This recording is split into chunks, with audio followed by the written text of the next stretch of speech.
5 years after the deadly Galwan clash in June 2020, India and China seem to have pressed the reset button. Ever since PM Modi met China's Xi Jinping in October 2024, the bilateral relations are returning on track. Given the geopolitical turn of events in the past few weeks, the two most populous countries of the world seem to have buried their hatchets. The setbacks we experienced in the past few years were not in the interests of the people of our two countries. And then in October last year, President Xi Jinping and Prime Minister Modi had an important meeting in Kazan. That meeting pointed the direction for the development of our bilateral relations and provided impetus for the proper settlement of the boundary question. In geopolitics, nothing unites like a common problem. And so, when Chinese Foreign Minister Wang Yi arrived in New Delhi for his 2-day visit, India seems to have conveyed to him, "Make me an offer I can't refuse." And hence, China has reportedly assured to take care of India's needs and concerns and may have agreed to resume critical exports to India, including fertilizers, rare earth minerals and tunnel boring machines. This comes even as Asaduddin Owaisi has asked the Indian government if such a deal was ever struck or not. Why is this such a big news for India? Why does India need the rare earth minerals? Is trade the only reason why India and China have agreed to keep their differences aside? In turbulent, unpredictable geopolitical order, how is this yet another example of diplomatic mastery on display? Let's understand.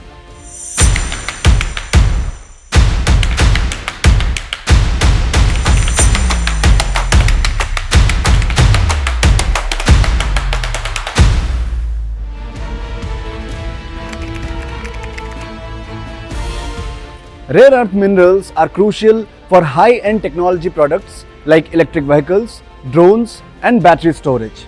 Rare earth elements are also used in powerful magnets for such products. They are also used in the semiconductor industry, enhancing the properties of semiconductors. China plays a dominant role in the supply chain of such critical minerals, and hence its weaponization by the dragon often triggers global concerns.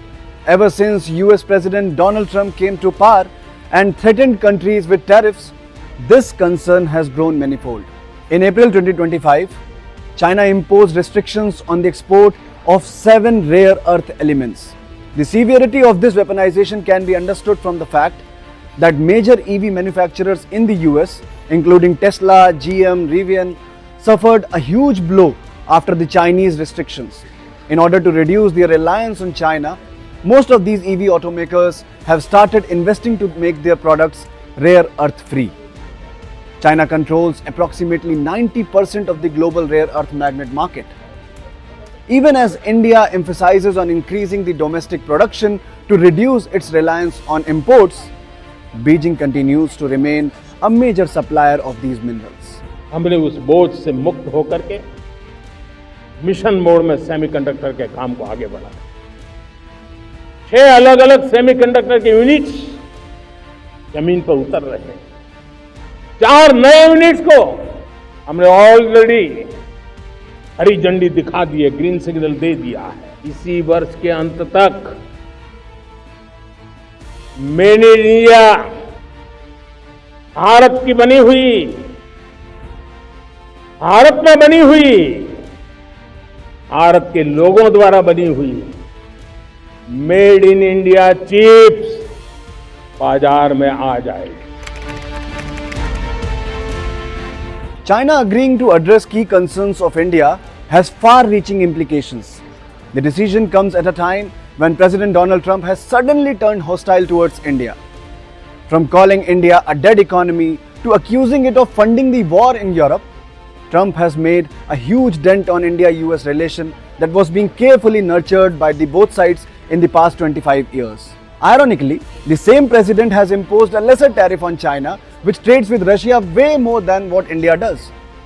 But what is even more ironical is Trump's decision to bank on Pakistan for such rare earth minerals. India and China relation itself has undergone a difficult phase after a border clash broke out between the two sides in 2020, which saw heavy casualties on both sides. As recently as in May 2025, when India was at loggerheads with Pakistan, Several media reports hinted at favors received by Islamabad from Beijing.